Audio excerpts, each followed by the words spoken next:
Bonjour à tous, je suis ravie de vous retrouver pour ce nouveau numéro du Samedi Politique, un nouveau numéro qui tombe tout pile 2 ans après l'entrée des troupes russes en Ukraine. C'est donc l'occasion de faire un bilan, mais non pas un bilan militaire, mais un bilan économique de cette guerre. Alors que les largesses européennes vont à l'Ukraine, les caisses sont vides, les dettes explosent, mais la Russie résiste et les États-Unis vivent de plus en plus à crédit. Alors à quoi s'attendre pour les pays du Nord ? Quel poids porte la crise énergétique dans tout cela ? Nous allons essayer de répondre à toutes ces questions. Vous l'avez vu, c'est un vaste programme. Et à mes côtés pour cette émission, évidemment, Jacques Sapir, économiste. Bonjour monsieur. Bonjour. Merci beaucoup d'être revenu nous voir. Alors vous êtes économiste, je l'ai dit, spécialiste des questions stratégiques, fin connaisseur de la Russie, où vous enseignez également. Vous êtes aussi auteur de très nombreux ouvrages, je n'en citerai quelques-uns. Le dernier, publié chez Jean-Cyril Godefroy, Le grand retour de la planification. C'était un point d'interrogation, je pense que depuis on a la réponse. Mais aussi Démondialisation ou la fin de l'eurolibéralisme aux éditions du Seuil. Vous avez également publié un long article sur Front Populaire, la revue fondée par Michel Onfray il y a peu de temps. Il s'intitulait « Pourquoi l'économie russe résiste aux sanctions occidentales ». C'était en 2 parties. Avant de se concentrer sur la Russie, Jacques Sapir, j'aimerais qu'on parle un peu des États-Unis. Après 2 ans de conflit ouvert entre l'Ukraine et la Russie, quelle économie mondiale, ou plus exactement, quel pan de l'économie mondiale, selon vous, a le plus profité de la guerre ? Alors, c'est assez compliqué à dire. On peut déjà penser qu'il y a une réponse dans les pays asiatiques. Les pays asiatiques ont très largement bénéficié de cette guerre, l'Inde en particulier, mais aussi la Chine, mais aussi l'Indonésie. Après, la question est de savoir quels sont les pays qui ont le moins souffert de la guerre, non pas qui ont profité, mais vous voyez, on va le prendre dans l'autre sens. Très clairement, la Russie s'en tire avec les honneurs. Les États-Unis, parce qu'ils ont de l'énergie à leur disposition, s'en tirent aussi. Et la zone qui a été impactée de la manière la plus violente, c'est évidemment l'Union européenne. Alors restons sur les États-Unis. J'aimerais, s'il vous plaît, écouter Caroline Galacteros. Elle était à votre place la semaine dernière. Elle nous expliquait un point qui, selon elle, était évident. Si l'Ukraine n'est pas protégée, c'est nous derrière, etc., etc., etc. Tout ça, on se demande qui tire les ficelles de tout ça, parce que concrètement, ça veut juste dire faire marcher les industries d'armement. Ce qu'il en reste en Europe, et évidemment le complexe militaro-industriel américain.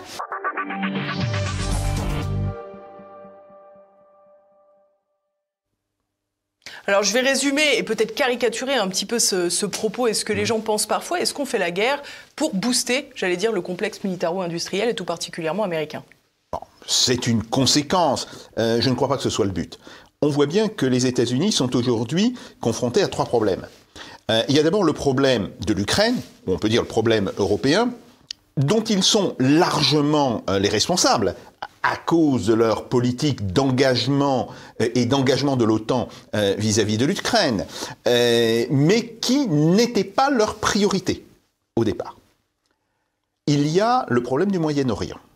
Et on voit bien que l'Ukraine passe désormais après le Moyen-Orient.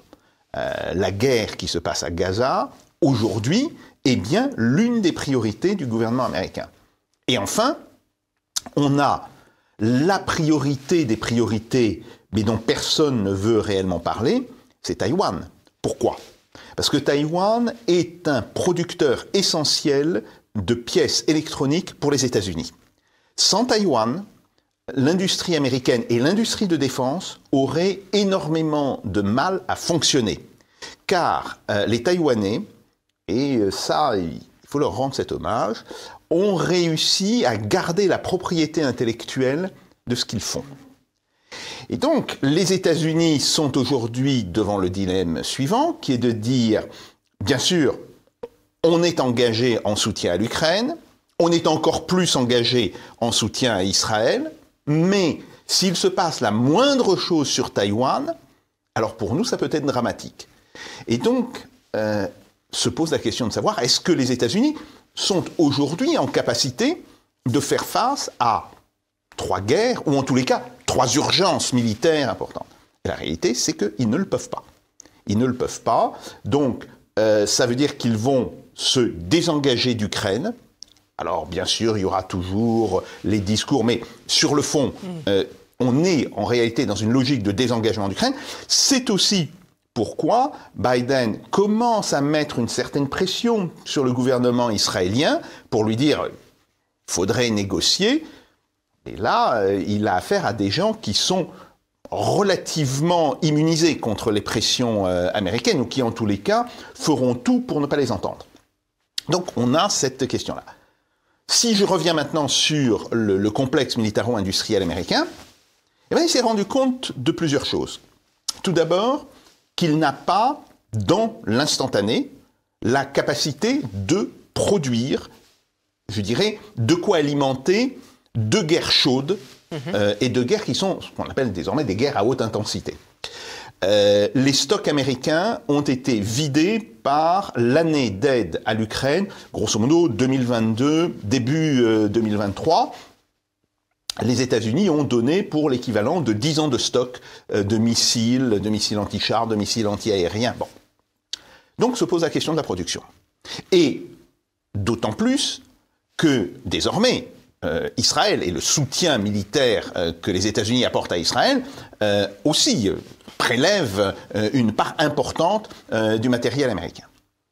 Et là, ils se sont rendus compte d'une chose, c'est que leurs entreprises n'ont pas en réalité les capacités immédiates de monter en production.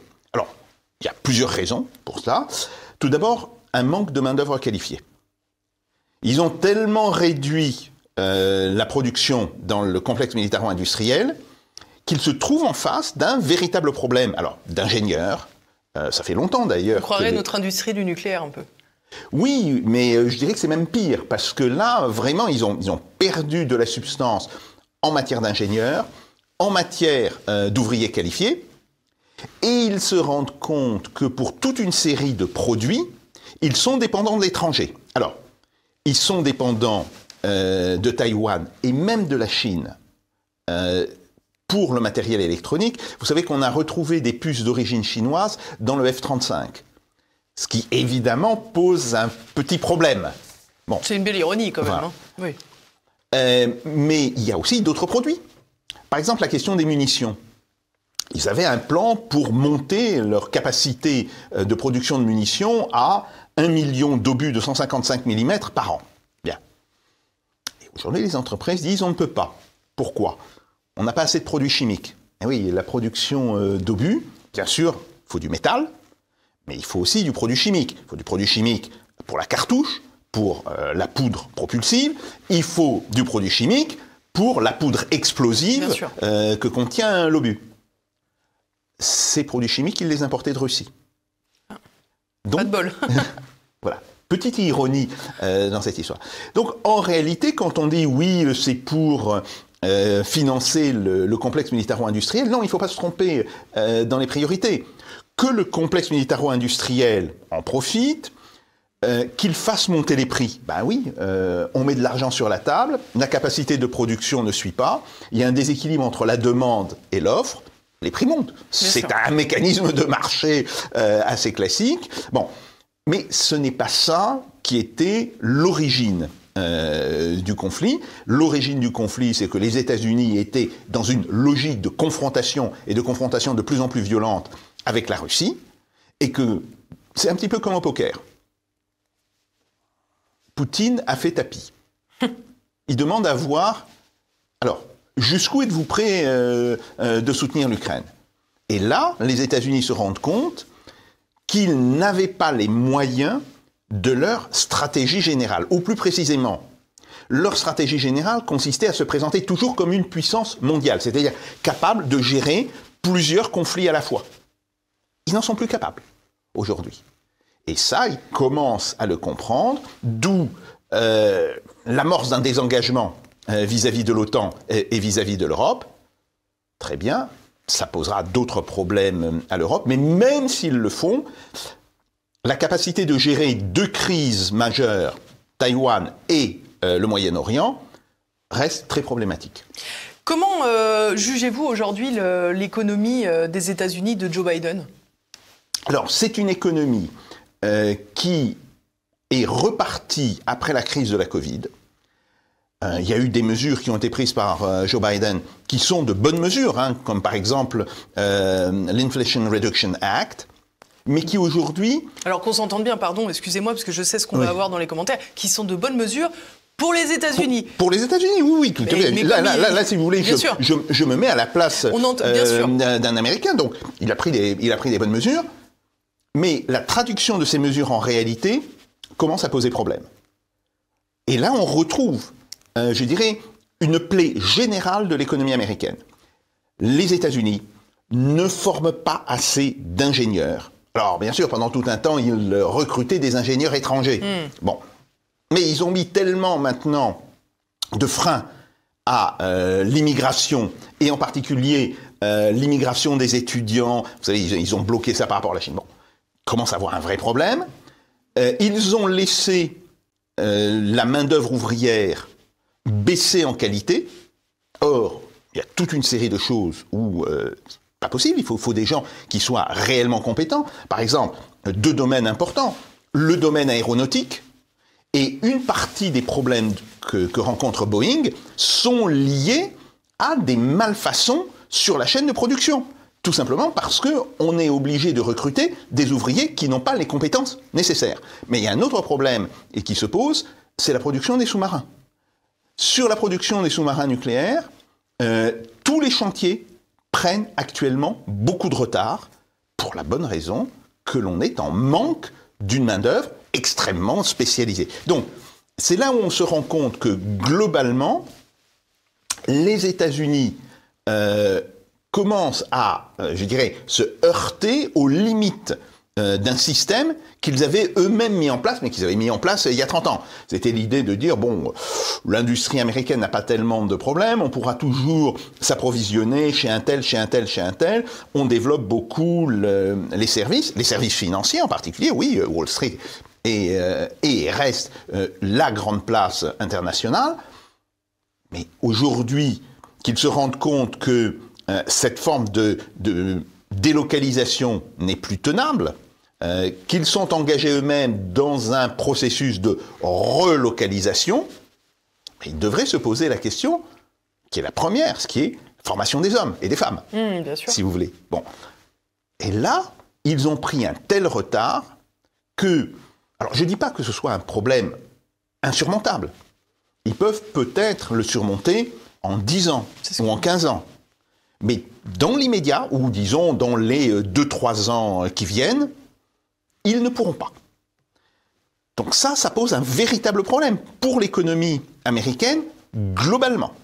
De plus, l'économie américaine, traditionnellement, vit à crédit. Alors, si vous voulez, c'est quelque chose qui était très connu. Raymond Leville, le grand designer, disait en fait le rêve d'un Américain, c'est je pars en voiture décapotable sur une autoroute qui a été financée par un emprunt d'État qui n'a jamais été payé, avec ma petite amie que j'ai piquée à mon meilleur ami, et je vais payer avec un chèque en bois l'essence pour continuer le voyage. Donc, tout est à crédit. Bien. Ce crédit fonctionne tant que, ou disons ce système fonctionne, tant que l'on est en croissance. Tant que l'on est en forte croissance, en réalité, le revenu de demain est plus que suffisant pour couvrir les dettes que l'on a faites hier. Donc là, oui, ça fonctionne. Mais aujourd'hui, les États-Unis sont dans une logique de croissance qui est beaucoup plus faible que celle qu'ils pouvaient avoir il y a 30 ans ou il y a 40 ans. Et donc, oui, ils ont un véritable problème aussi de financement. Donc, ça veut dire que les mesures qui, je le répète, sont des mesures relativement bonnes qu'a prises Joe Biden. Bon, ces mesures arrivent à la limite de leurs effets. Et aujourd'hui, il faudrait des mesures beaucoup plus structurelles, des mesures qui soient des mesures alors pour l'éducation, pour la santé, parce que c'est très bien d'avoir des travailleurs, encore faut-il qu'ils soient en bonne santé. Bien sûr. Même chose par exemple pour les militaires. L'armée américaine, non, l'armée, la marine, l'aviation, bon, ça touche surtout l'armée et la marine, elles ont un gros problème de recrutement. On se rend compte qu'aujourd'hui, environ 70% des gens qui se présentent dans les bureaux de recrutement ne sont pas en état physique de devenir des soldats. Alors, il y a des problèmes de diabète, il y a des problèmes de surpoids, bon, etc. Bon. Donc, il y a un véritable problème, là, je dirais, de reprise en main de la société américaine. Je ne dis pas que ça ne puisse pas se faire. Bon, les États-Unis peuvent probablement, s'ils le décident, hein, et ça, ils ne l'ont pas encore décidé, mais s'ils le décident, ils peuvent, d'ici 10 ans ou 15 ans, remettre un petit peu d'ordre dans la maison, mais tant qu'ils ne l'auront pas fait, ils ne pourront pas, d'une certaine manière, affronter les défis mondiaux auxquels ils se sont eux-mêmes confrontés. Ce qui est amusant, c'est que quelque part, je vais me risquer un parallèle. Vous expliquez que finalement le pays semble à la fois en forme de décompétence et de vieillissement de sa population, de dégradation de l'état de santé de sa population. Et ça me laisse penser que c'est un peu à l'image du président des États-Unis. Et ça fait un peu penser à la Russie de Yeltsin, qui est passée ensuite à la Russie de Poutine, même si on a beaucoup exagéré peut-être sur l'état de santé de Yeltsin. Mais on sait que Vladimir Poutine, et Frédéric Pons l'expliquait d'ailleurs longuement dans son livre, que Vladimir Poutine s'est montré très rapidement à faire de l'art martial, à aller prendre ses fameux bains orthodoxes pour montrer qu'il est en bonne santé. C'était très important pour la population russe de sentir un nouvel influx et de se sentir philosophiquement, j'allais dire, en bonne santé. Et quelque part, le parallèle est un peu violent, quoi, entre ces États-Unis de Joe Biden et la Russie de Vladimir Poutine. Oui, alors, en sachant que Vladimir Poutine a beaucoup joué sur sa forme physique au début des années 2000, il vieillit aussi. Il faut, bien sûr. Alors, bien sûr. Bon, il n'a pas les 14 cancers qu'on lui promet. Voilà, il n'a pas les 14 cancers, il n'a pas la maladie de Parkinson, bon, etc. Il reste plus jeune que les deux candidats à l'élection présidentielle américaine, Biden, mais aussi Trump. Hein, ce sont des octogénaires. Bon, Poutine, il est un septuagénaire, et juste à la limite. Mais ce qui est vrai, c'est que il y a une forme, si vous voulez, de symbole qu'il a délibérément affiché, hein, si vous voulez. Les photographies, par exemple, quand on le voit camper en Sibérie pour ses vacances, torse nu, bon, c'est de la mise en scène. Bien. Mais le fait qu'il soit capable de le faire, ça dit quand même quelque chose sur le symbole qu'il veut envoyer. Et ce qui était beaucoup plus important, c'est que, en réalité, il a lancé un programme qui a permis de reconstruire en partie, tout n'a pas été encore accompli, mais qui a permis de reconstruire en partie l'économie de la Russie. Alors, ce qui est fascinant, c'est qu'évidemment, cette Russie, elle connaît la guerre depuis 2 ans, avec la guerre en Ukraine. C'est donc le sujet auquel vous avez consacré votre article dans Front Populaire, je l'ai dit tout à l'heure. On voit que cette Russie affiche aujourd'hui une croissance à 3,6%, c'est 1 point de plus qu'en 2022.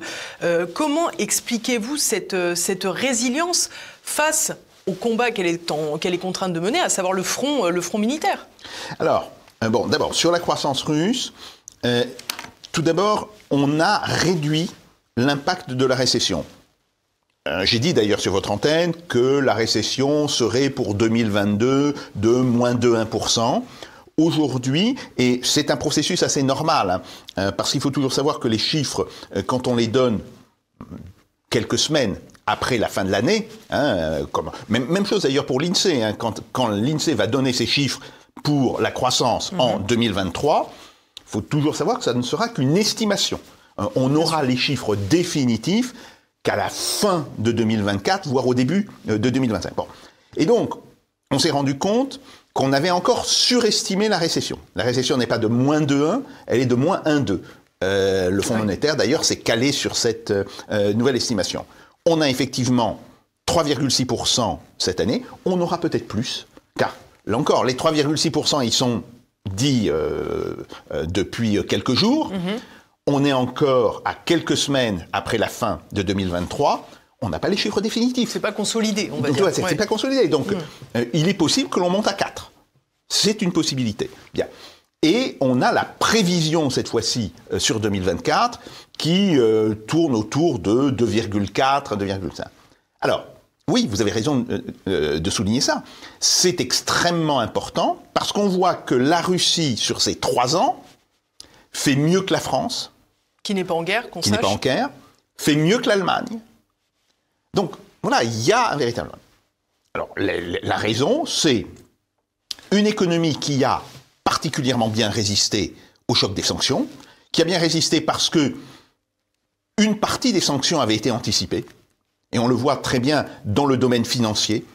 Le fait que le gouvernement et la Banque centrale aient pu mettre en place un système qui permettait de contourner les sanctions au niveau financier très vite, ça s'est fait en quelques jours, ça a été important.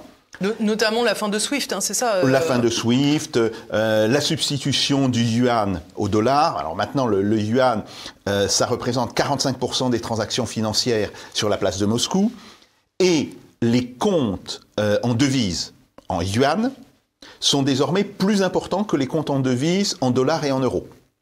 C'est-à-dire que le yuan a effectivement remplacé le dollar et l'euro. Bon. Mais ça, on n'en a pas parlé d'ailleurs, pardon, pour les États-Unis, mais c'est quand même aussi quelque chose de très important, ce recul du dollar pour les États-Unis. Tout à fait, tout à fait. Et ça, c'est un problème en suspens pour le long terme. Bon, après, le gouvernement russe a très vite pris des mesures.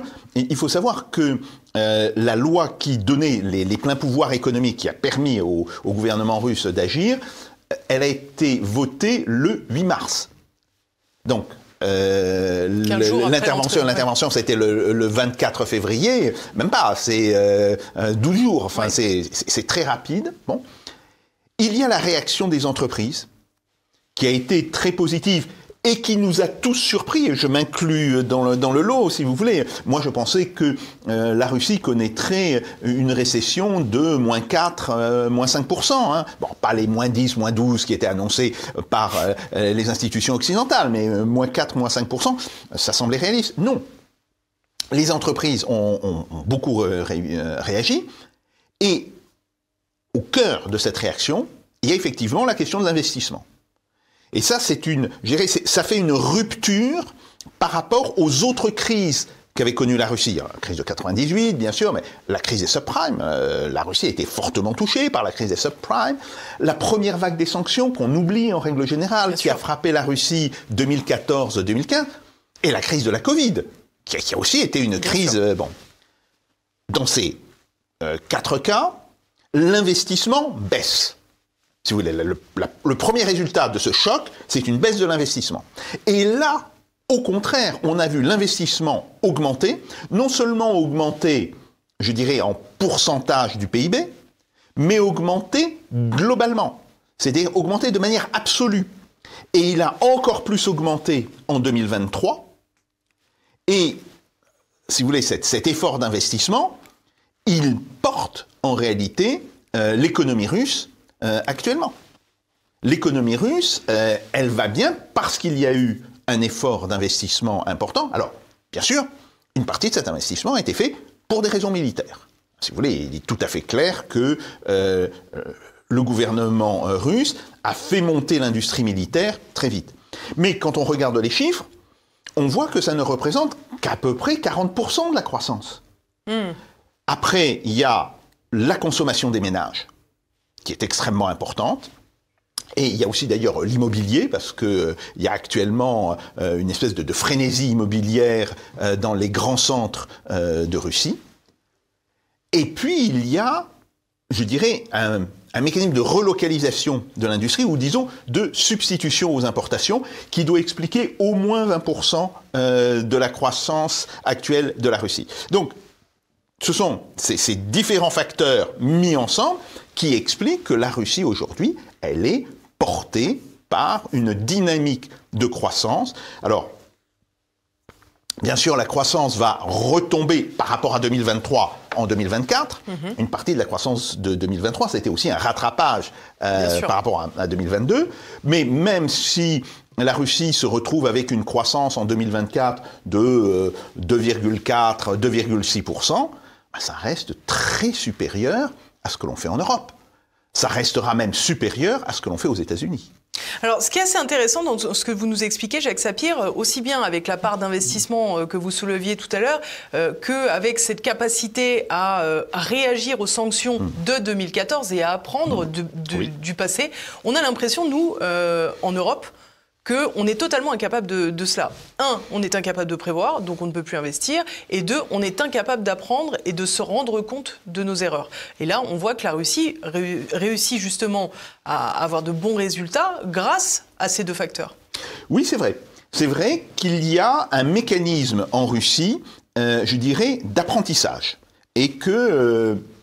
alors l'économie, les gens qui interviennent dans l'économie, c'est pas quelque chose de désincarné. Hein. Ce sont des gens dans le privé, ce sont aussi des gens dans l'administration. Ils ont tiré les leçons de ce qui s'était passé dans la première crise des sanctions, hein, donc 2014-2015. Ils ont aussi tiré des leçons de la crise de la Covid. Et alors, ce qui, moi, me frappe, quand je compare, par exemple, ce qui se passe en Russie et ce qui se passe en France, c'est que en France, on avait dit... ah, il y a des leçons à apprendre de la crise de la Covid. On ne peut pas rester aussi dépendant qu'on ne l'est de l'étranger, etc. Bien. Si je peux me permettre, pendant le Covid, on disait également qu'il y avait eu des leçons à tirer de la grippe H1N1 que personne n'avait tiré. Tout à fait. Vous vous rappelez du rapport sénatorial. Absolument. Hein. Oui, absolument. Et ce qui est très frappant, c'est que on dit que l'on va tirer des leçons, mais on n'en tire pas. C'est ça. On n'en tire pas dans les faits. Alors que le gouvernement russe, il s'est mis, je dirais, en ordre de marche sur cette question-là, et ça, c'est extrêmement intéressant. Dernier point, en 2008-2010, au moment de la crise financière, de la crise des subprimes, bon, la Russie avait été touchée, le gouvernement russe décide de prendre des mesures de relance, non ? Et ces mesures de relance ont mis entre 14 et 18 mois à prendre effet. Là, elles ont mis 3 mois.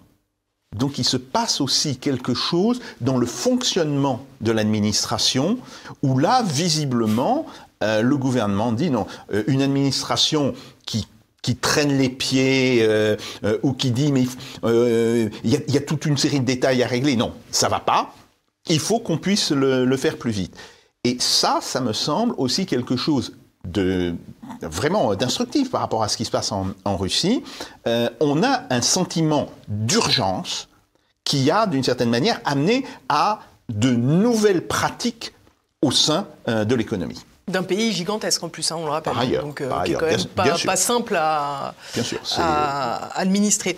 Alors, vous évoquez donc dans cet article longuement la question des sanctions. On a évoqué celle de 2014-2015. Je vous avoue que je n'ai pas leur nombre en tête. Tout ce que je sais, c'est qu'aujourd'hui, 18 000 sanctions sont en vigueur contre la Russie. C'est assez surréaliste de voir que la Russie se porte bien avec toutes ces sanctions, surtout quand on a entendu le bilan qu'on a dressé des États-Unis et le bilan qu'on va dresser de l'Europe juste après. Alors oui, ça peut paraître stupéfiant, mais d'abord il faut savoir une chose. Les sanctions ne sont efficaces que si elles sont appliquées par une grande majorité de pays. Or, une grande majorité des pays n'a pas appliqué les sanctions. Alors, que ce soit des pays qui étaient alliés à la Russie, la Chine, bon, que ce soit des pays qui, tout en condamnant la politique extérieure russe, en disant non, ce que vous faites en Ukraine n'est pas acceptable, etc., se sont refusés à appliquer les sanctions. En fait, on le voit même avec un pays de l'OTAN, la Turquie, qui continue de commercer avec la Russie comme avant. L'Inde, c'est aussi évident, par exemple. L'Inde a voté contre la Russie aux Nations Unies. Bien. Mais l'Inde, elle a aussi développé son commerce avec la Russie. Donc, ça, c'est intéressant. Pourquoi ? Parce que ça veut dire une chose. Il y a toute une série de pays qui considèrent que la guerre qui se passe en Ukraine, bon, ce que les Russes appellent l'opération militaire spéciale, ce qu'il faut bien appeler par son nom, c'est une guerre. Bon, c'est quelque chose qui ne concerne que la Russie et l'Ukraine. Que eux ne sont pas concernés.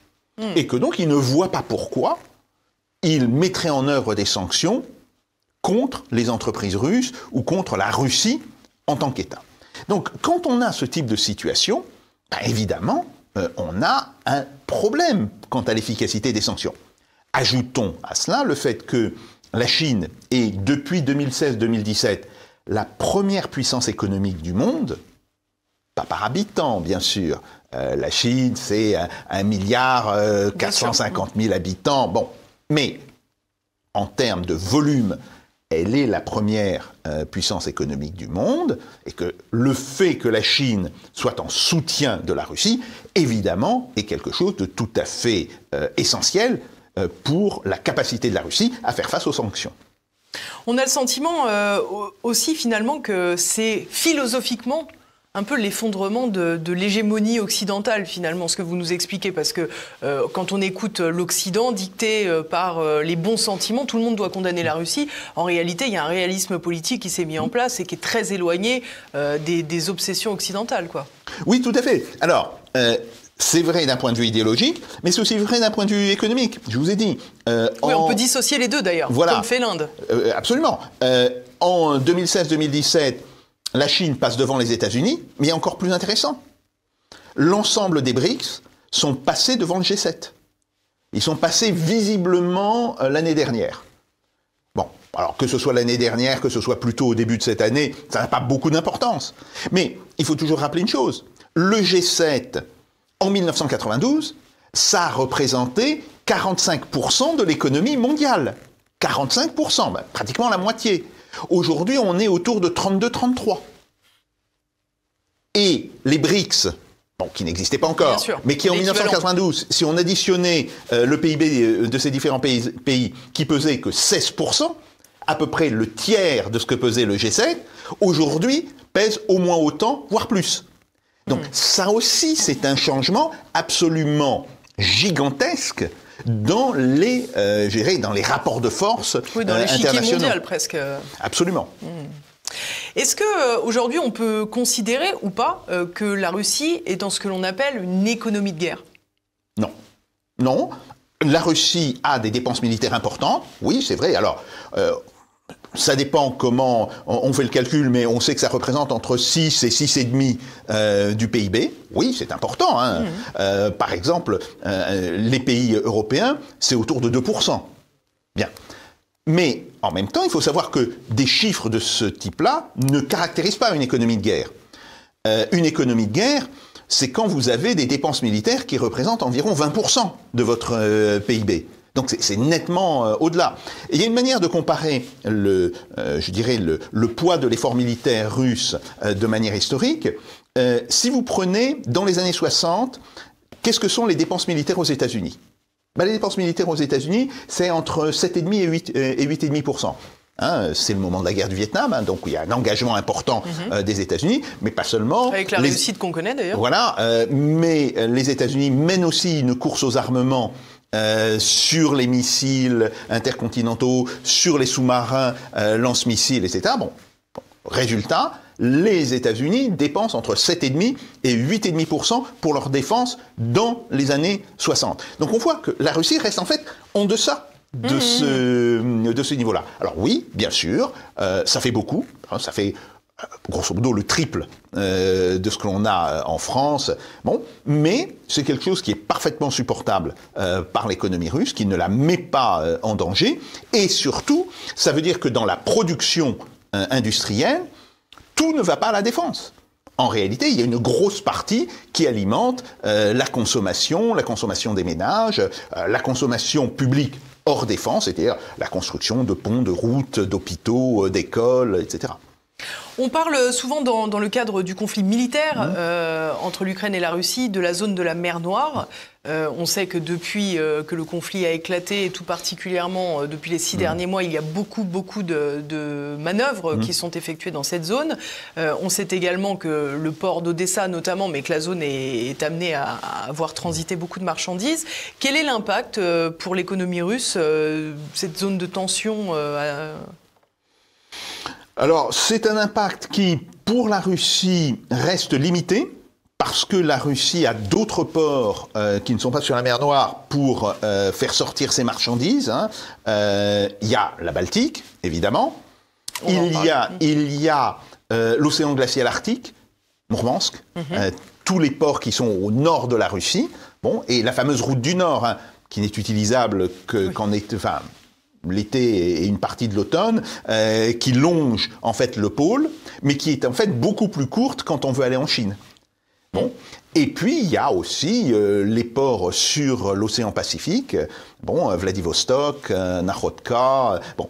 Donc, il faut savoir que pour la Russie, la mer Noire, bien sûr que c'était important, mais ce n'était pas aussi important que pour l'Ukraine. Pour l'Ukraine, c'est le seul débouché. Hein. C'est le seul débouché. Et c'est pour ça que ce que craignent par-dessus tout les Ukrainiens, c'est une action des Russes qui ferment complètement Nikolaïev, Odessa, etc. Alors, et si je peux me permettre, c'est précisément l'importance de la mer Noire pour l'Ukraine qui fait que finalement ça devient important pour la Russie.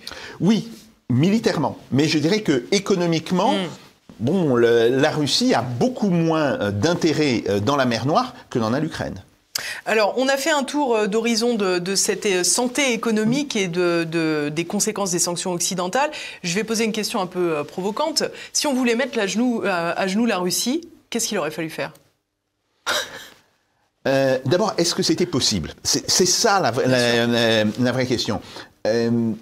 Autant la Russie, à la fin des années 90, à la fin de la période Yeltsin, était terriblement dépendante des pays occidentaux, autant elle l'était déjà bien moins en 2014, et ayant tiré les leçons de 2014, elle l'était en 2022 nettement moins. Donc déjà, se dire on va mettre la Russie économiquement à genoux, ça me semblait être une chimère, globalement, quelle que soit la nature des mesures que l'on prenait. D'autant plus qu'on n'était pas majoritaire. Si vous voulez, les sanctions, déjà, elles n'ont pas beaucoup d'effets en général. Mais les cas où elles ont des effets, c'est quand elles sont appliquées par une grande majorité de pays. Si vous voulez, par exemple, les sanctions sur l'Afrique du Sud, les sanctions sur la Rhodésie. Ces sanctions, elles étaient appliquées des États-Unis à l'Union soviétique. Il y avait un consensus international. Et le fait que les pays de l'OTAN étaient absolument incapables de créer ce type de consensus, ça voulait déjà dire qu'on ne pouvait pas raisonner en termes de sanctions. Après, quel était le choix pour les pays de l'OTAN ? Intervenir militairement en Ukraine ? Personne ne le veut. Donc il fallait expliquer à nos populations que l'on avait au préalable chauffé sur la défense de l'Ukraine qu'on allait faire quelque chose. Bon, on va faire quoi ? Les sanctions. Donc, en réalité, je pense que le discours sur les sanctions a eu une base déclarative. C'est de la politique. C'est pas de la politique, c'est la communication. Oui. Oui, vous avez raison. Mais maintenant, la politique, c'est presque plus que de la communication. Mais ça a eu cette dimension dès le départ. Alors, j'aimerais à présent qu'on revienne sur une date fatidique, le 26 septembre 2022. Les gazoducs Nord Stream 1 et 2 qui relient la Russie à l'Europe, là aussi symbolique, étaient sabotés au fond de la mer Baltique. Selon vous, qui a le plus souffert de cette rupture d'approvisionnement ? Oh, clairement, c'est l'Allemagne. Et globalement, on peut dire que l'ensemble des mesures qui ont touché au flux d'énergie, que ce soit le pétrole, que ce soit le gaz, etc., ça a été essentiellement l'Union européenne qui a subi le choc le plus gros. Si on regarde par exemple en perte de croissance, et on dit voilà, il y avait telle et telle estimation, par exemple les estimations faites par le FMI, de la croissance de la Russie faite fin 2021, donc avant le début de la guerre, pour l'Union européenne, pour la France, pour l'Allemagne. Bon. Et à quoi est-on arrivé désormais ? Eh bien, on voit que la Russie a perdu à peu près 3 points de croissance sur 3 ans. Sur 3 ans, donc bon. Même chose pour la France. Et pour l'Allemagne, c'est 5,7%. Une perte de 5,7%. Donc on voit bien qu'en réalité, l'interruption des flux d'énergie, ou le fait que ces flux se recompose, mais à travers d'autres pays. Par exemple, on achète toujours du pétrole russe, mais on l'achète via l'Inde, si vous voulez. Et évidemment, les Indiens, ils prennent leur marge dessus. Évidemment. Attendez, des grands commerçants, les Indiens. Faut jamais oublier ça. Il y a une tradition de commerce en Inde qui est extrêmement importante. Bon, même chose pour le gaz liquéfié, le GNL. Bon, aujourd'hui, la France, l'Espagne, l'Italie achètent du GNL russe. Alors bien sûr, c'est pas du GNL où il y a marqué Russie dessus. Il est passé par d'autres pays qui eux-mêmes l'ont acheté à la Russie. Donc globalement, la question énergétique a été un frein considérable à l'économie européenne ou à l'économie de l'Union européenne, parce qu'un pays comme la Norvège, lui, ne souffre pas, mais pour une autre raison, c'est qu'il est lui-même producteur d'énergie. Bien sûr. Bon. Et là, on voit que les pertes dans l'Union européenne sont 3 fois à 4 fois supérieures aux pertes en Russie. Je vous propose de voir une séquence qui a beaucoup tourné. C'est évidemment l'interview de Tucker Carlson de Vladimir Poutine. Et au moment où ils évoquaient Nord Stream, on revoit cette séquence. Qui a fait exploser Nord Stream?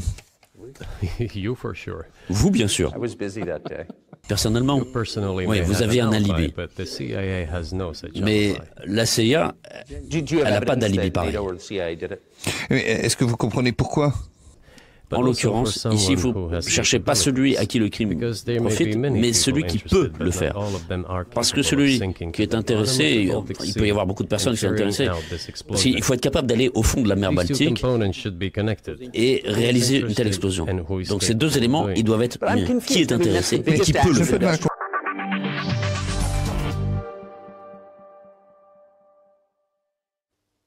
Les États-Unis ont profité du sabotage de Nord Stream? Oui, c'est évident. C'est évident. Ça n'en fait pas nécessairement les acteurs directs, mais c'est très clair que oui, ils ont été, je dirais, les principaux bénéficiaires de cela, puisque ça oblige maintenant toute une série de pays européens à s'approvisionner en énergie aux États-Unis. Alors, il y a quelque chose qui est assez surprenant dans cette affaire, c'est qu'on présente souvent l'Allemagne comme une forme de cheval de Troie des États-Unis au sein de l'Union européenne, et finalement on se rend compte que c'est quand même l'Allemagne qui a le plus souffert de cette affaire de sabotage de Nord Stream. Comment voyez-vous cela? Oui, c'est vrai. Alors d'abord, il faut dire que si on prend les calculs, je dirais, en termes de perte de richesse, l'Allemagne a perdu en richesse 1,5 fois ce qu'a perdu la Russie. Quand même, c'est un choc extrêmement lourd hein, sur l'économie allemande. Bon, après, eh bien, il y a une forme de divergence aujourd'hui et qui touche l'ensemble des élites allemandes entre un discours, je dirais, à base morale, oui, il faut soutenir l'Ukraine, etc., et un discours de réalisme économique. Et cette division qui existe, cette divergence entre ces deux types de discours, alimente une crise politique larvée en Allemagne. Ce qui fait qu'aujourd'hui, il y a de plus en plus de voix qui disent il faut trouver à nouveau une forme de modus vivendi avec la Russie. Bon. Il est très clair que tant qu'on a le gouvernement actuel en Allemagne, ça semble assez peu plausible, mais néanmoins, on voit bien que de plus en plus, les industriels allemands se posent la question de quitter l'Allemagne, si vous voulez. Déjà, il y a une partie... On a l'impression qu'on parle de la France il y a quelques années, quoi. Oui, tout à fait, mais là, si vous voulez, c'est quelque chose qui est dit... Alors, dans les grandes entreprises chimiques, Bayer, bon, etc., les grandes entreprises métallurgiques et les producteurs automobiles. Les trois secteurs qui sont les plus gros consommateurs d'énergie. Si vous voulez, l'énergie, alors oui, la métallurgie, ben, on comprend. La chimie, c'est très important, parce que pour faire de la chimie, il faut de la chaleur. Hein, donc, il faut de l'énergie. Et puis, il y a des produits, comme le gaz, qui sont aussi des matières premières pour l'industrie chimique. Et la construction mécanique, enfin l'automobile, bah oui, les machines qui assemblent les voitures, bah, elles utilisent du courant, et donc il y a une très grosse consommation d'énergie. Donc oui, aujourd'hui, on le voit d'ailleurs, ce qui maintient pas, mais je dirais, ralentit un petit peu la baisse de l'économie allemande, ce sont les services. Mais si vous regardez la production industrielle, elle est en recul de pratiquement 4%, voire 4,5%. Donc c'est un recul absolument inouï, et ça veut dire que le modèle économique sur lequel était construit l'Allemagne a explosé. Donc ça pose des problèmes, et il y a maintenant de plus en plus de personnalités politiques dans différents partis politiques qui commencent à se dire non, c'est pas possible, là nous allons nous suicider. Bon. Après, est-ce que ces personnalités seront capables, je dirais, de provoquer un changement de gouvernement? On peut en douter, par ailleurs. Donc, malheureusement, je pense que cette divergence entre une position moralisatrice, plus que morale d'ailleurs, et une position de réalisme économique, cette divergence va s'accentuer. Alors, on va parler peut-être à présent un peu de la France, tout de même, qui présente pas non plus un bilan très reluisant, même si, on peut le voir, Bruno Le Maire est assez fier, on le regarde tout de suite. Elle était de 1,4% pour 2024 et nous la révisons à 1%. Une croissance qui reste positive, mais qui tient compte du nouveau contexte géopolitique. La guerre en Ukraine, les affrontements au Moyen-Orient, les difficultés en mer Rouge, un ralentissement économique très marqué en Chine, une récession en 2023 en Allemagne. Tout ça a un impact sur la croissance française que nous révisons donc à 1%. On nous prédisait la récession en 23, on a fait près de 1%. Et la politique économique que nous menons avec beaucoup de constance, beaucoup de détermination, pour les entreprises et pour le travail, donne des résultats.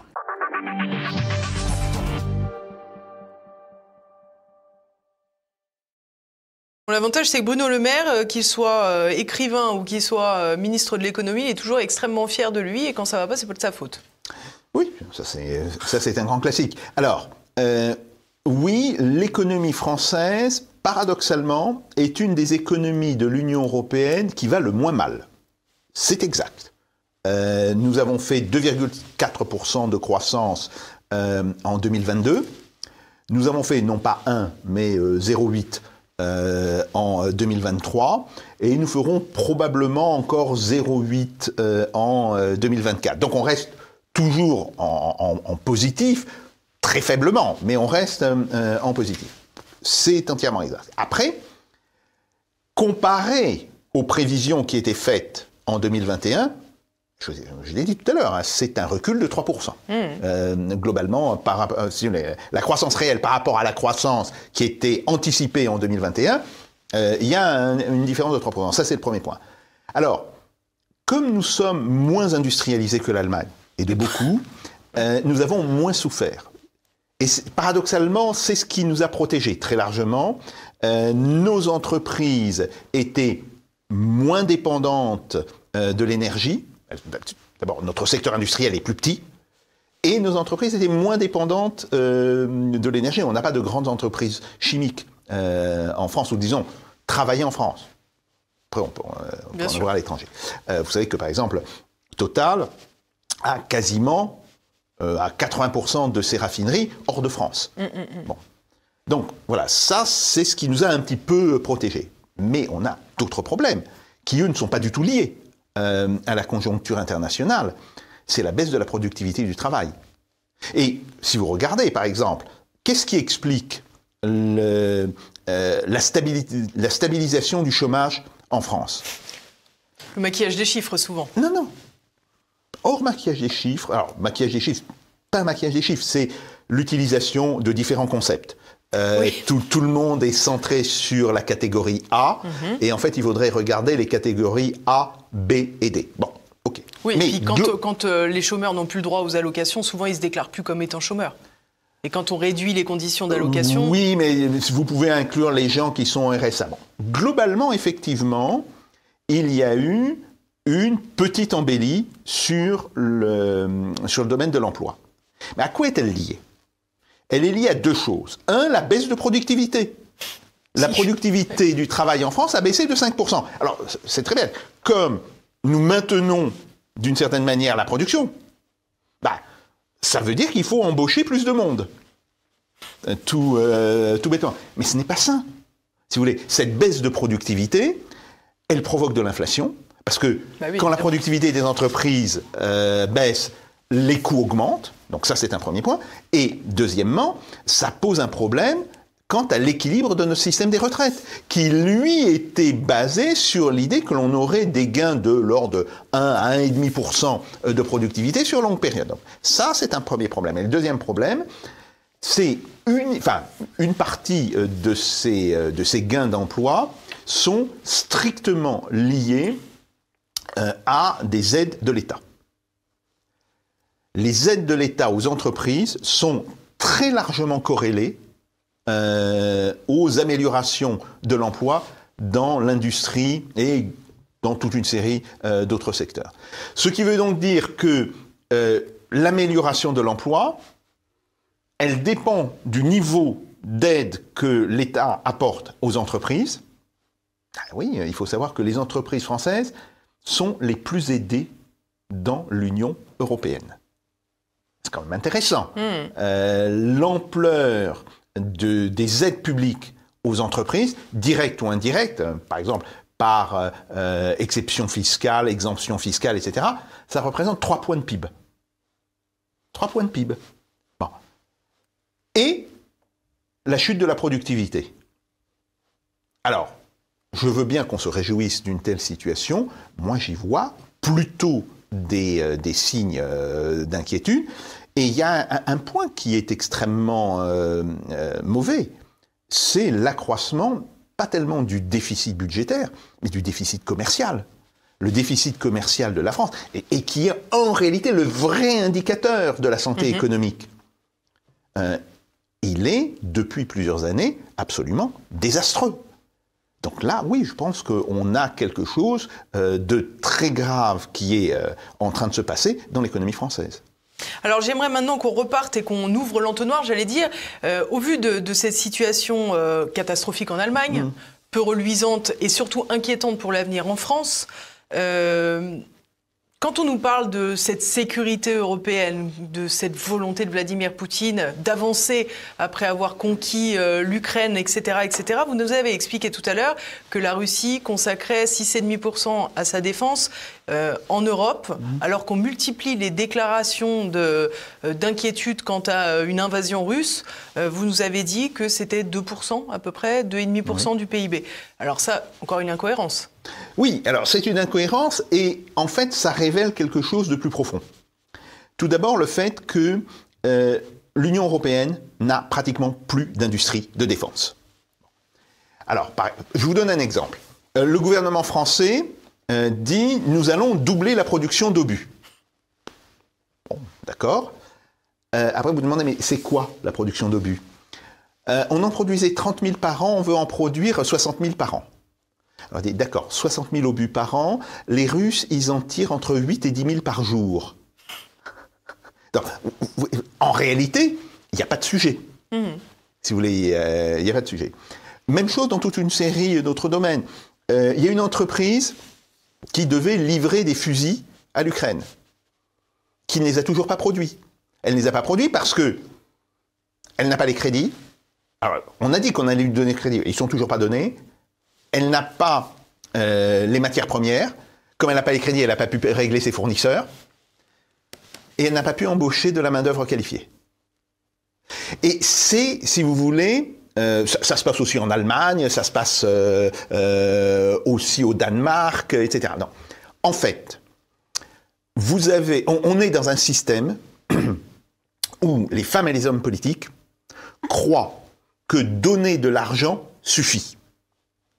Or, la réalité, c'est pas l'argent, c'est que l'argent se transforme en produits, en chars, en missiles, en fusils, en munitions, etc.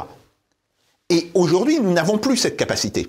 Ou disons, nous ne l'avons que de manière résiduelle.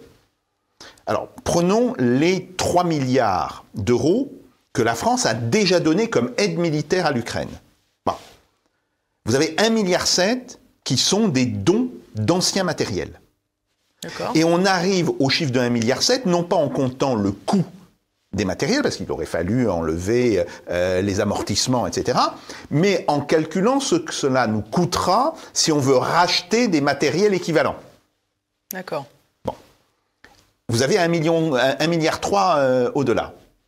Et quand vous regardez ce que sont ce 1,3 milliard, ben c'est très largement des frais administratifs, l'entraînement des soldats ukrainiens sur le territoire français.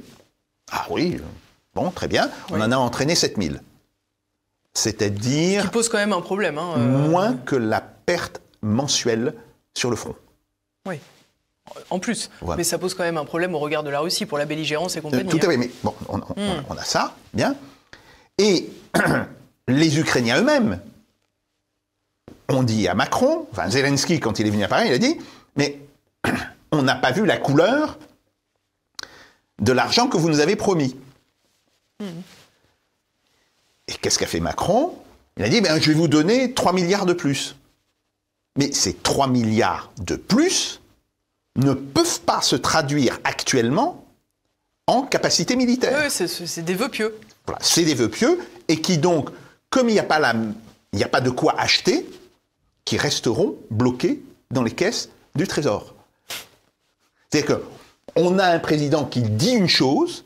Mais alors c'est quoi l'idée? C'est juste de la communication, ou c'est du cynisme qui table plus tard sur la reconstruction de l'Ukraine? Alors, il y a de la communication, c'est évident. Il y a du cynisme, il y a de l'incompétence aussi. Ne jamais oublier cela. Il y a le fait que nous avons des dirigeantes et des dirigeants qui ne savent pas ce que c'est que de produire pour la guerre. Mais, si vous voulez, on ne peut pas leur faire le reproche. Nous avons des gens qui ont entre 40 et 60 ans. Autrement dit, qui ont toujours vécu en temps de paix, et qui, pour les plus jeunes d'entre eux, n'ont pas fait leur service militaire. Ils ne savent pas concrètement qu'est-ce que ça veut dire. Donc, si vous voulez, quand Macron dit « mais nous allons faire un effort supplémentaire, nous allons donner 3 milliards d'armement à l'Ukraine », il est persuadé, je pense que de ce point de vue-là, il est, entre guillemets, honnête. Il croit réellement que ces 3 milliards vont se transformer en objets. Mais la réalité, c'est que nous n'avons pas l'appareil industriel qui soit capable de le faire. Le ministère de la Défense a décidé de commander 74 canons César. Bon, 74. On est très loin des chiffres de production de la Russie, où ça se compte en centaines. Bien sûr. Ces 74, ils doivent être produits d'ici 2027. Donc, sur au moins 3 ans, 4 ans. Ça veut dire, on ne va pas pouvoir les donner. Bien sûr. Ou quand on pourra les donner, ça sera fin 2026, etc. Et on espère que d'ici là, d'ailleurs, la guerre en Ukraine sera terminée. On peut penser que la guerre aura pris fin. Donc on est complètement dans cette logique-là. Mais c'est pas que la France. C'est le cas de l'Allemagne. Le chef d'état-major de l'armée allemande a dit « il nous reste 1 jour de guerre en stock. 1 jour. » Bon. Vous allez en Grande-Bretagne, vous avez vu l'état de la Royal Navy. Elle est obligée, alors, ils voulaient faire des manœuvres avec leurs 2 porte-avions. Ils sont obligés d'annuler. Les porte-avions ont des problèmes techniques et des problèmes d'entretien. Ils ont été obligés de désarmer 2 frégates. Ils n'avaient plus le personnel. Et ils viennent de faire un essai de tir de missiles balistiques depuis un de leurs sous-marins qui a loupé. Alors, comble de la honte, avec le ministre de la Défense de Grande-Bretagne à bord. Bien. Donc, en fait, c'est ça l'état de l'OTAN et des pays de l'Union européenne. Alors, la vraie question qu'on doit poser, c'est de dire, quand on sait qu'on est dans ce type de situation, ne vaut-il pas mieux dire aux Ukrainiens... Négocier, ou en tous les cas... Vous décidez, vous décidez, mais nous ne pourrons pas vous donner plus. Très clairement, nous ne pourrons pas vous donner plus que ce que l'on vous a donné en 2022 et début 2023. Et ce n'est pas les 12 ou 14 F-16 qui arriveront en Ukraine probablement au mois de juin qui vont y changer quoi que ce soit. Donc, dans cette situation-là, il vaudrait mieux tenir un discours de vérité aux Ukrainiens et de leur dire, bon d'accord, c'est très bien ce que vous faites, vous vous battez très courageusement, etc. Mais sachez une chose, vous n'aurez pas d'armes de notre part. Non pas qu'on ne veuille pas, mais on ne peut pas vous les donner. Nous n'avons pas aujourd'hui les capacités. Donc, les Américains ne peuvent pas vous en donner plus, les pays européens ne peuvent pas vous en donner plus, tirez-en les conséquences. Toute toute dernière question pour conclure cette émission, Jacques Sapir. Certains ont évoqué la possibilité de créer un impôt de guerre. Finalement, on a vu que des sanctions économiques au nombre de 18 000 avaient été appliquées à la Russie avec les résultats que nous avons décrits, donc des résultats qui n'ont pas visiblement mis l'économie russe à genoux. On a vu que l'Union européenne, elle était à la peine, tout particulièrement avec celui qui était le moteur avant, à savoir les Allemands. La France, peut-être, résiste mieux, mais on l'a bien compris, pour une situation un peu différente, et notamment due à son industrie affaibli déjà. Donc la croissance est en berne, nous avons des problèmes d'énergie. Finalement, est-ce que c'est pas ça l'impôt de la guerre? Bien sûr. Bien sûr. En fait, l'impôt, un impôt financier qui serait payé par les contribuables ne s'impose pas, puisque l'argent n'a pas été donné et ne sera pas donné à l'Ukraine avant plusieurs années. Donc, il n'y a pas de besoin financier de ce point de vue-là. Mais l'impôt, il est déjà payé par les entreprises, par les travailleurs, par les consommateurs. Il est payé sous la forme de l'inflation. Alors, toute l'inflation n'est pas due à la guerre en Ukraine, hein. L'inflation, elle avait commencé en juin 2021. Mais bien sûr que la guerre en Ukraine est venue, d'une certaine manière, aggraver ce problème de l'inflation. Oui, c'est ça la réalité. Et encore plus, la perte de croissance. La perte de croissance et donc la perte de richesse potentielle. Alors, je sais que c'est quelque chose qui n'est pas très parlant pour les gens. C'est toujours cette idée que, oui, si on avait fait ceci ou cela, nous aurions eu une croissance de temps et donc nous aurions eu telle richesse en plus. Bon, mais c'est aussi ça, c'est le manque à gagner, oui, voilà, bien sûr. C'est le manque à gagner. Et ce manque à gagner, je vous dis, il est de l'ordre de 350 milliards en France sur 2022, 2023 et 2024. Il sera de l'ordre de 750 milliards en Allemagne. Et si on applique le même raisonnement sur la Russie, c'est autour de 450 milliards. Donc déjà, la France plus l'Allemagne, c'est plus du double des pertes subies par la Russie. Une bien belle opération, donc.